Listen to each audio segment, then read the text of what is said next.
na-ebiri ụgwọ mmadụ elu ọkwụma onye mee nke ọma ebulie ya elu si ya jide nke o ji na-aga n'iru biko ka anyị gbaa mbọ kịta wee kelee Eze-Ana Eze-Ana ego adị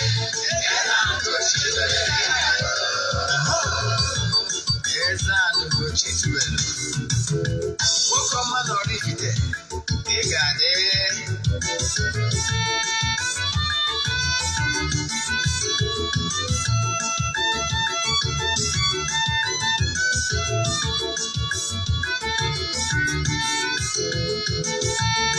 ọdịnala bụ eziokwu ọdịnala bụ ụzọ ndụ ị ma na o nwere olu na-eti mkpu na-asị ụmụ Igbo chigharịa ụmụ Igbo chigharịa kwa mbọsị ọ na-eti n'ụtụtụ na abalị ọ nọ na nkụzi Eze-Ana Ugochitubelu onye ọma na oraifite onye mgbasa ozi ọma ọdịnala gaba n'ihu Eze-Ana Ugochitubelu onye mmalite eme ọnụ ọdịnala bụ ụzọ ndụ gaba n'ihu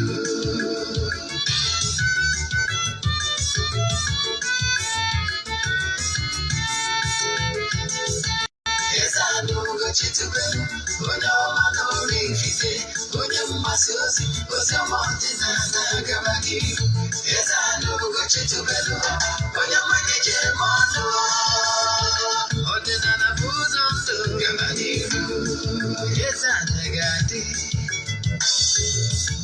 Ugochitubelu ga-adị Ugochitubelu temple ọ ya adị maka na eziokwu anwa jaja ndị ụka erigo anyị frọntambaki ndị oche eri anyị frọntambaki frọjasi kara aka ụgọrị ụmụ Igbo si anyị rapụ nke anyị na nke feka mma buru Baịbụl bịa akwụkwọ akụkọ mepekwa chọọchị okpuru ụka adakwa ụtụtụ ọma na ụmụ ọdịnala Igbo anyị abịakwa n'ụbọchị taa n'oge awa nke eziokwu. Oge awa nke eziokwu bụ oge anyị ji awa eziokwu niile agba nke ọ bụ mụ nwa bụ Ogbuefi Eze-Ana Ugochitubelu na-anọ n'isi ya maka ndị ọ bụ taata bụ izizi ha na-afụ m na soshal midia. Afa mbụ Ogbuefi Eze-Ana Ugochitubelu na oraifite afa njiwechi ọzọ Eze-Ana. Abụ m onye isi nchụaja Ugochitubelu ọdịnala tempụl. Anyị na-agba afa miri emi n'ụkwazi ọrụ mmụọ dị iche iche. Abụkwazi m onye isi nchụaja na ọdịnala restoration prayer ministry bụrụkwazi onye mgbasa ozi ọdịnala Igbo. So you can call me an ordinary evangelist. I will answer. My mission is to help people live better life. N'ụbọchị taa isiokwu anyị ji bịa bụ what you should know about your spiritual spouse.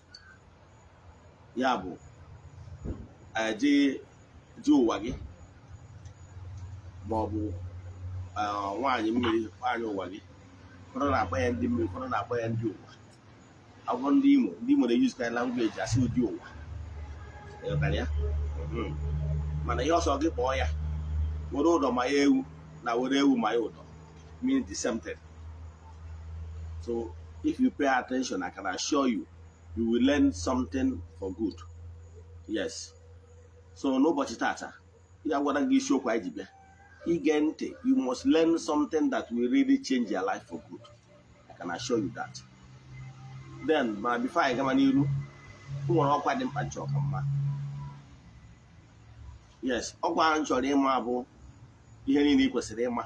Ọ bụrụ na ị na-esonyere anyị na aja anyị na-achụ kwa ọnwa nke ọnwa Nọvemba, then ị ga-enweta ihe onyonyo nke mmalite anyị sedịrị taa. So ị ga-enweta ọ bụrụ na ị nwetara ya chat ya m. Echefuna na ihe gbasara aja anyị na-achụ na tempụl na ya anaghị esi onye na soshal midia maka na ọ bụrụ ihe anyị ji maka ebe. Sịsọ ndị sonye na aja ọnwa Nọvemba bụ ndị ga-enweta ya na their WhatsApp numbers. Yes, ụbọchị ọzọ ha ga-enwetakwu ya bụ ụbọchị ikpeazụ anyị ga-achịkọta ya bụ ụbọchị ikpeazụ n'ọnwa Nọvemba. ka bụ ihe ị ga-ama. Then ọ bụrụ na ị chọrọ isonye na aja mbunye elu, aja ịpụta ihe, aja esigoro na ya bunye ọtụtụ ndị mmadụ elu. You will learn a lot from isonye na aja. Ya bụ na aja a na-ekwu maka ya, ị nwere ike isonye na aja n'ebe ọ bụla ị nọ na nsọtụ ụwa dum. Yes, ị nwere ike isonye na aja ebe ọ bụla isi na nsọtụ ụwa dum. Distance abụrụ ebara ya na aja anyị na-achụ ma ọ bụ n'ọrụ mmụọ dị iche iche anyị na-alụ. Ihe m na-achọ ịkọwara gị bụ na aja esigoro na ya bunye ọtụtụ ndị mmadụ elu. Dịka isi mara, anyị anaghị eshow testimony na social media, nwere uru ọba. Yes, mana ana m achọ ịgwa gị na ike dị na aja anyị na-achụ n'igwe. Ịchọ isonye na aja bụ forward ya 3 prayer request. You make a donation token to the account number. You chat them na WhatsApp. I want other details I need from you in order to book you.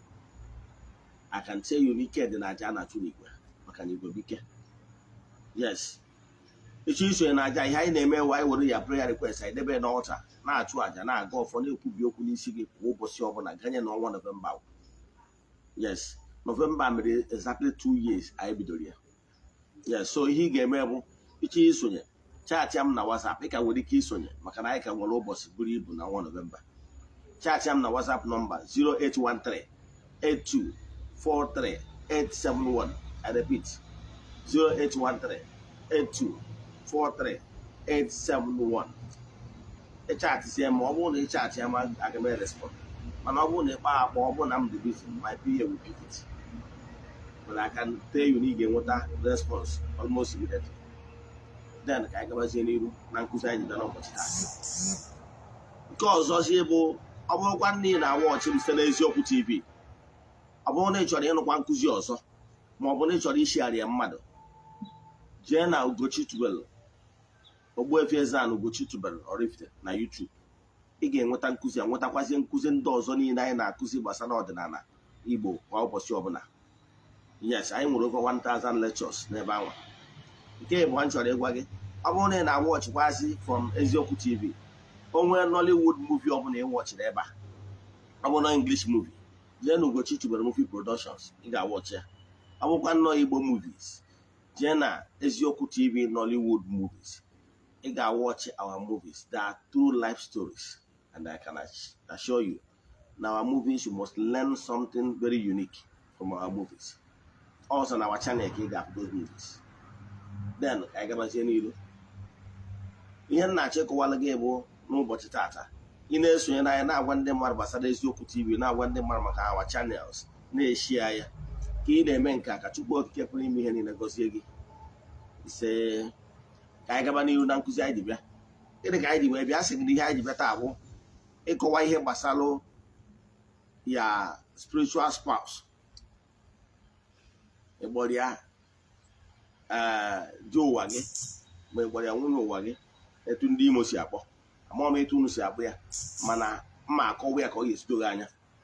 It simple means your partner in the spiritual realm. Yes, and this is your partner in the spiritual realm. Then I try can use all the simplest terms for you to understand it very well. Then this is your partner in the spiritual realm. Etu o si eme onye a, interaction onye a na-enwe with that spiritual partner. Etu onye a si enwe interaction with that his or her spiritual partner abụrụ etu onye a si enwe, depending on the vibrations kesi n'aka onye anwa, na etu o si wee nwee ike coordinate or rapport well with the spiritual spouse. Maka nchọ ka nkọwalụ gị, o nwere ndị na-agba ama na-ekwu na spiritual spouse ha na-eweta ha negativity, nwekwazị ndị nke ha na-ewetara ha positivity. O depend na etu isi kwado, na etu isi wee hazie onwe gị. Mana gee ntị nke ọma ka nkọwalụ gị ihe ị kwesịrị ịma ka udo obi wee dịrị gị. Nke mbụgoro bụ na kere ihe bụ spiritual partner. Ya spiritual spouse bụ a being gịnị ya nwere affiliation in the spiritual realm. Hapụzie ihe ọbụla mkpọrọ ya na language ụlọ, maka na ndị Igbo sị na mba na-asụ n'onu n'onu mana akwa ụkwara ọ bụrụ ofu. Ihe nchọ ka nkọwalụ gị bụ na in the ranking, in the spiritual ranking and coordination, and etu anyị si wee gbaa isi mgbọrọgwụ n'ihe mmụọ, the closest being to you is your spiritual guide. That is your guardian angel. That is onye ndị Igbo kpọrọ chi onye ụwa mmadụ. Yes, chi onye ụwa gị bụ your spiritual guide. Then after this is your spiritual guide bụ your chi onye ụwa gị, only able to guide you, to protect you. You understand, from every harm or every danger. Yes. After that, the another closest being to you is your spiritual spouse. Agwarangina, the entities of powers, aina they make ihe na more. The embatches. Yes. Onwere ebe ị ga-agbagotabazie na mmụọ, inwezie other entities of powers na guide gị, and ị ga-enweta more guide and the affiliations ka ị na-agbago. Ma etu o si wee dị n'ụwa mmadụ a, etu o si wee dị n'ụwa mmadụ a bụ na ị nọrọ n'ụwa mmadụ a, na ị ga na-enweta connections n'ụzọ dị iche iche. Yes, ị ga-enweta connections n'ụzọ dị iche iche ka ị na-agbago na mmụọ. Ka mma atụ ka ị wee ghọta nwee faint idea of what I'm about to tell you. Example na n'ịbụ soja, n'ịbụ onye agha. Achọrọ ka m nwere onye agha ma alụ gị atụ. Onye agha anwa ịfụrụ nwere ranks. Mgbe ị na-agbago, a na-ebugo gị n'ọkwa, ị na-agbago, and mgbe agha a na-ebugo gị n'ọkwa ka ị na-enwe more guide, more guards. Ị na-enwe more guards na guide gị, and the more your spiritual, your territory, your control power na-eme expand. Yes, mgbe ahụ ị na-agbagota na rank ka ndị na-enekọta anya na-agbagota, and etu anwa ka spiritual awụrụ earthly mouth. Etu anwa mgbe ị na-agbagota na rank, etu a ka isi enwe ya command na-agbagota, ndị na-aga ede gị na-agbagota, ndị na-enekọta anya na-agbagota. Ama ndị ghọtara ya ka m gụọ ọrụ gị dịka ranks ndị amị. Enwere ike asị na enwere private, na-enwe private a nwere ike ịbụ 1v n'aka ya. Etu aka ihe onwe 2v ọbata na sergeant, onweta sergeant, onwe ihe na-akpọ staff sergeant, wee gbagọtawazie WO1 WO2 ndị a na-eyiwe watch n'aka. Mana ọ bụzie na onye jelo NDA, then ọ gbagọtazie from lieutenant 1 star, from lieutenant 1 star ọbata second lieutenant 2 star, from second lieutenant ọbata na captain bụ 3 star, from that 3 star ọbata na major 1 eagle, then from that 1 major anwa ọbata na lieutenant colonel anwa ịmalụgo na ya abụzi 1 eagle 1 star, ọbata na colonel ọ bụrụ 1 eagle 2 star, then ọbata na brigadier general akpọrọ ya 3 star general, onwe 1 eagle and 3 star. Ọbatazie na general onwe eagle and scissors wee gbagobezie. Ịghọtara ya? Mana ihe m na-achịkọwara gị na mgbe rank ya na-agbagota, mgbe anwa ka guards na-esue na-agbagota, mgbe ahụ ka a na-enyekwu more rank, that is more command. O nwere oge ọ ya eluo ọ bụrụ GOC, General Officer Commanding. Yes, like etu enwere 302 Artillery Regiment n'Ọnịcha, ọ bụrụ command. Ogoro etu ahụ ọnwụgo battalion, ọnwụgo ndị ọ na-enyezi ọda. Enwere ike ọnwụ na battalion ya na GOC command ya nwere ike gaa across a whole state or even more, ebe a wee ebe ike elu. Ịghọtara ya? So etu ahụ ọ na-adị ka command, o nwee ego ọ ya eruzi atazi, enwere ike asịzie gị n'onye wa the charge of the whole Eastern Command. Na power ya na ya eme expand. Etu a ka ọ da, ọ bụ na onye a ga-esi carry out. Ụfọdụ ihe dị na ya, etu a ka squadron na-esu si aga. O nwere ike ịfụ general ọ na-abata village, ọ bụrụ mmadụ ya gwa na odogwu na-abata. Ịghọtara ya? Ọ gwara ịgwara star general ahụ na moto ego ya afụgoro sign, fụgoro star na moto na-elu ibi o ji abata village, mmago na odogwu na-abata. Ana m achọ ịkọwara na etu a ka ọ si wee dị, etu a ka ọ dịkwu na mmụọ. Enyi chọọ ka mee obere analyze ya bụ ka ịghọta etu dị ndị. Then na mmụọ anwa mgbe ị na-agbagota na spiritual level ka ị na-enwe spiritual command. Ihe ọ pụtara na enwere some entities ndị na-eme gị impress, ndị na-achọ ene gị na ya forces, ndị na-achọ ene gị na ihe ị na-eme onye ahụ edetermine ihe imegbu. So nwee gwa gị na etu mmadụ si ebido ọbụla, mmadụ nwe onye ọbụla nwegodoro guide ya, whether ma ịkpọrọ ya guardian angel, ma ịkpọrọ ya chi onye ụwa, ma ịkpọrọ ya spiritual guide, ihe ọ sọrọ kpọọ ya depending on the religion angle you are coming from. Ihe simple means bụ na o nwere guide ị nwere. Ụfọdụ ndị Igbo akpọ ya mmụọ onye nche mmadụ. Ya number one, no, the primary one. Now, enweziri other forces like your spiritual spouse. In my health spouse will your intimate person. Yes. So now, look at the second closest person with your guardian angel. They work in harmony. Yes, they work in harmony.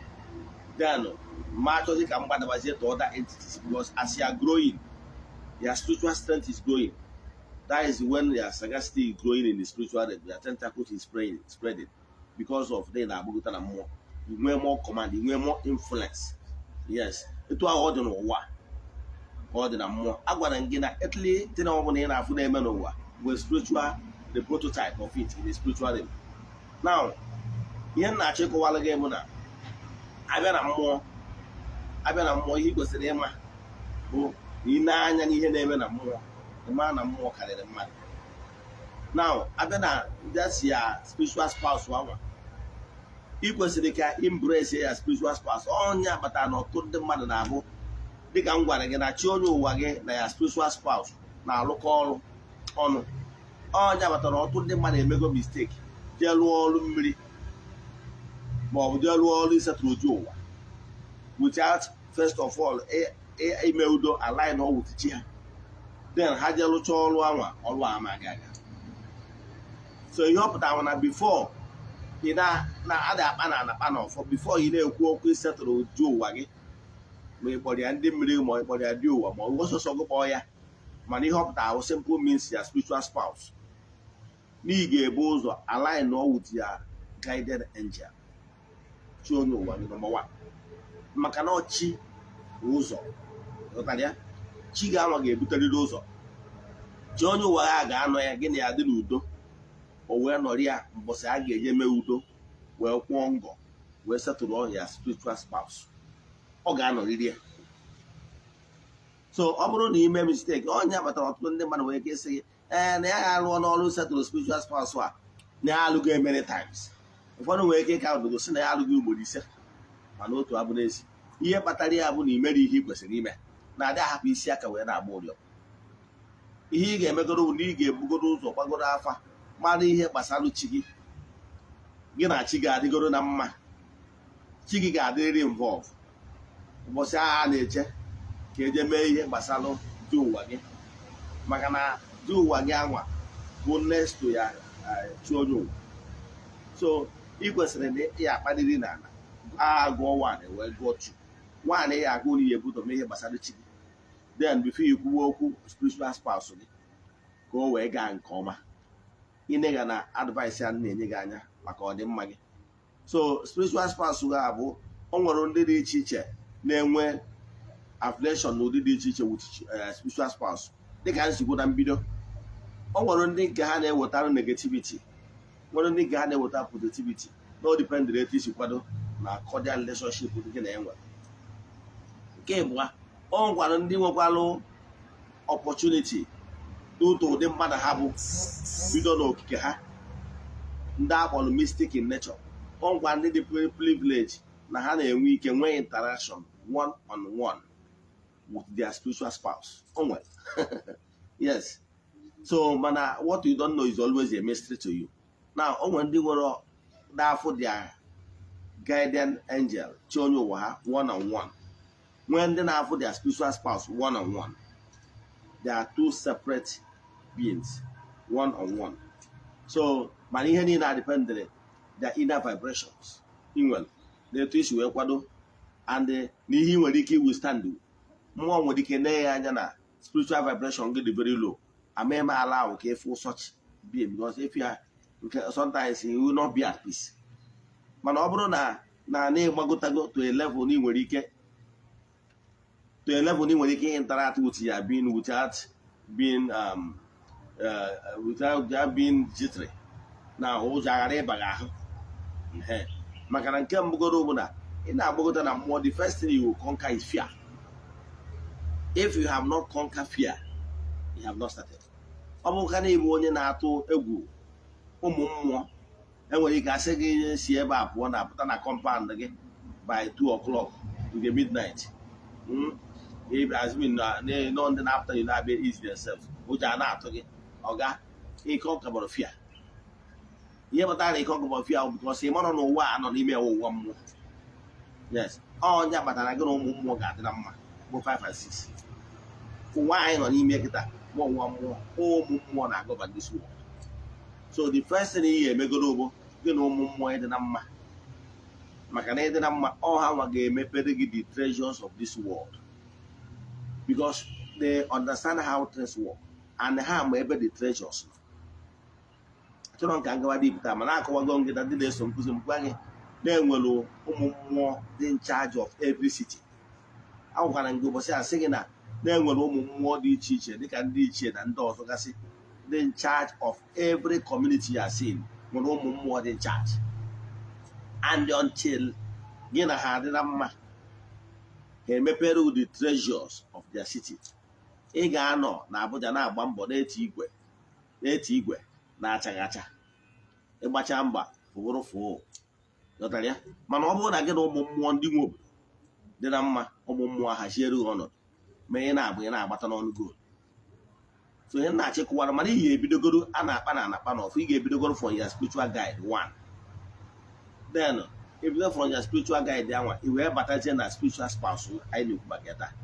Gị na ha ga-adịrịrị na mma ka ha ghara ide emebiri gị ihe.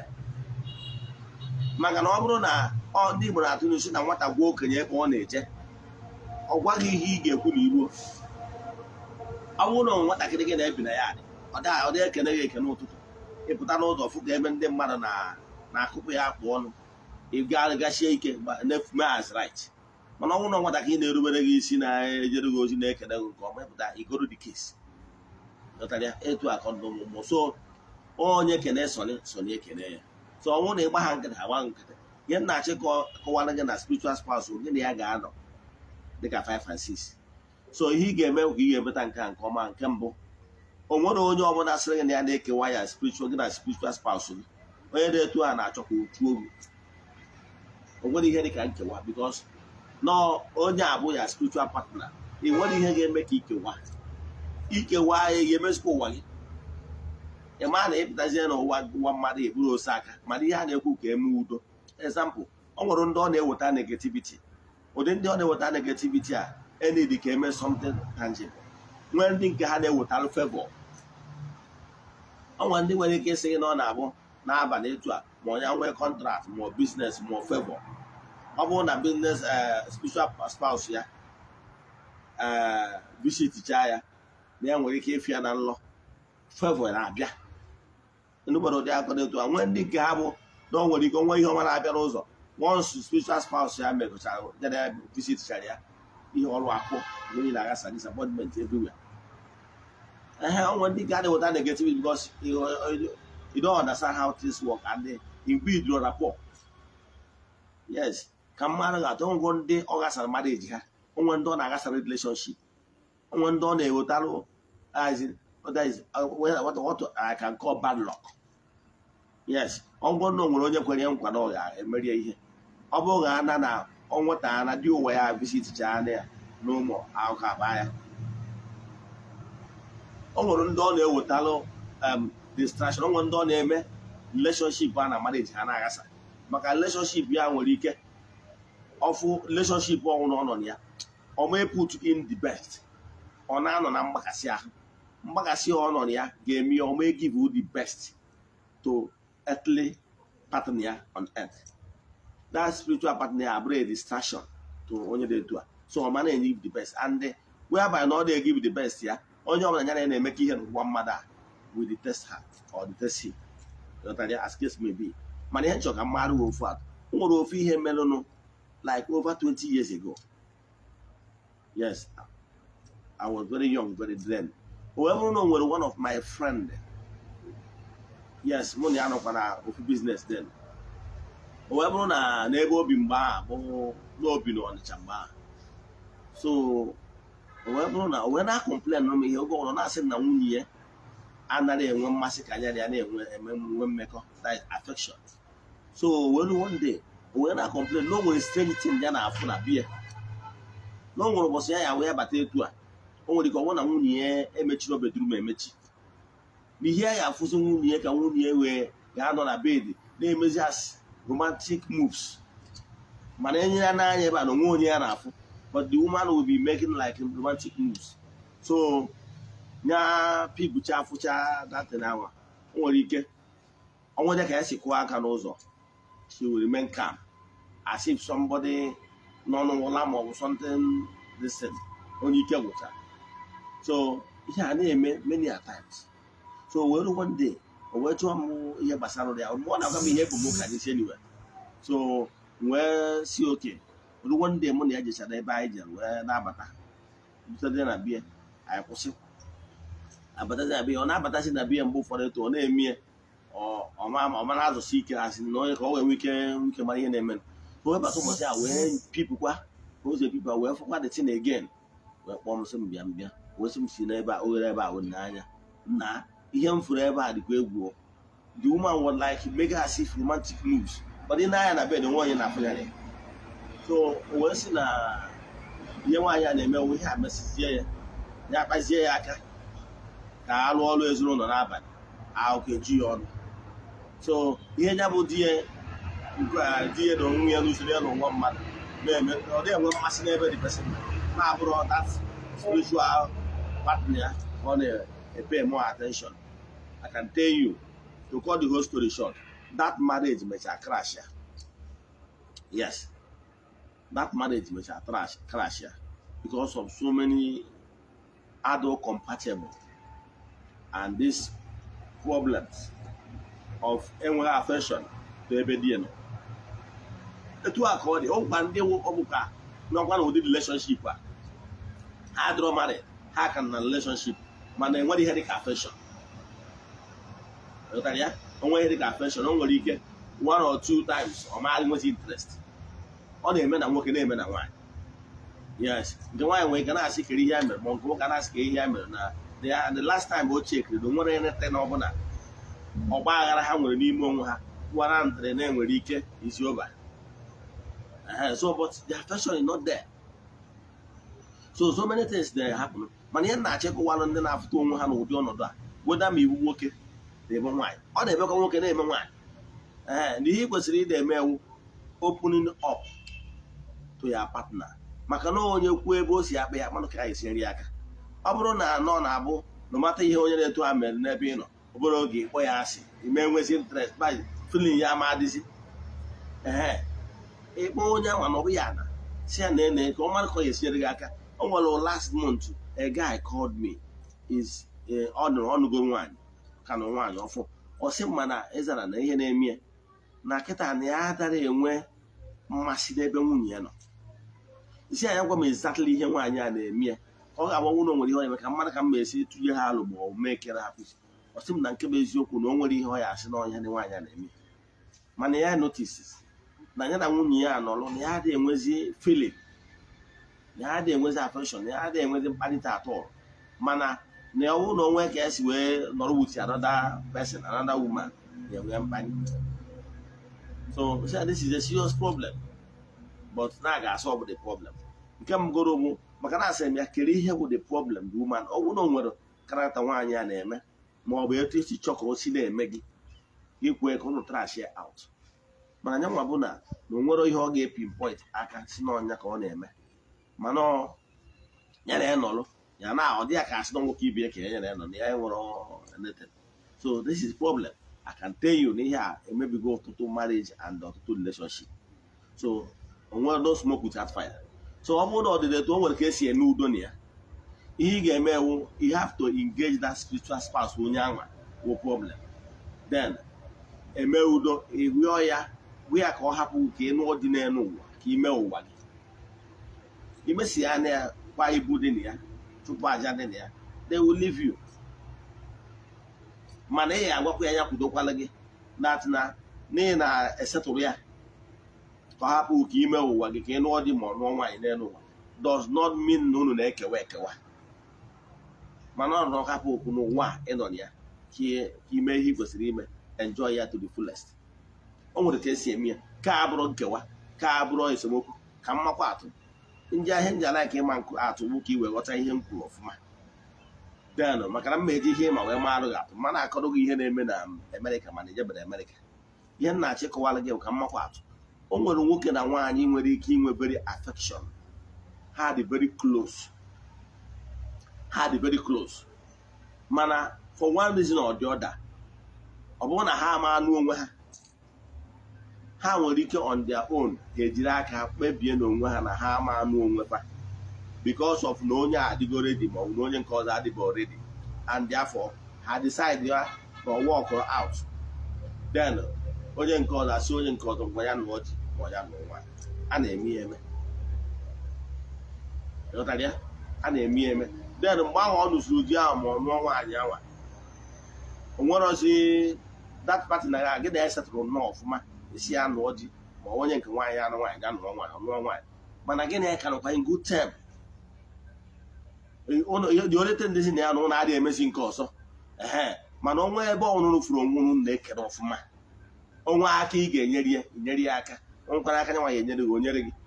As example, ị nwere ike ịpụta na dọkịta afụ ebe nye na ndị mmadụ na-enwe problem, gbaa brek kere ya dịka igoro dị kesi, ọmụọ nwa ije natara ya nwa, a na-eme wedin ma traditional wedin, akpọọ gị ijekwa ebe a spray ego ide akwara onwe gị, mana nke ọzọ na-adịghị emezi, mana ụnụ ka dị na mma. Etu ahụ kwesịrị ịdị. O nwere ndị mmadụ na ụdị kọndishọn anwa ịfụ nwere ọzọ ihe dị ka nke ọzọ, mana ha nwere they respect each other. Onye a respectịrị onye nke a na new marriage, onye nke a respectịrị onye nke ọzọ na new marriage, mana ha na-akpa nnọọ ọfụma, mana nwere ọzọ nke ọzọ adịrọzi. Etu a ka ụwa kwesịrị ịdị. So ụdị relationship a ka e kwesịrị ka gị na ya spiritual spouse anwa ka e nwee. So ọ dibịa maara anya ya ga-ama na ọ bụrụ ya ise okwu, yes, maka na ọ bụrụ na usewe okwu ị ga-eluzu.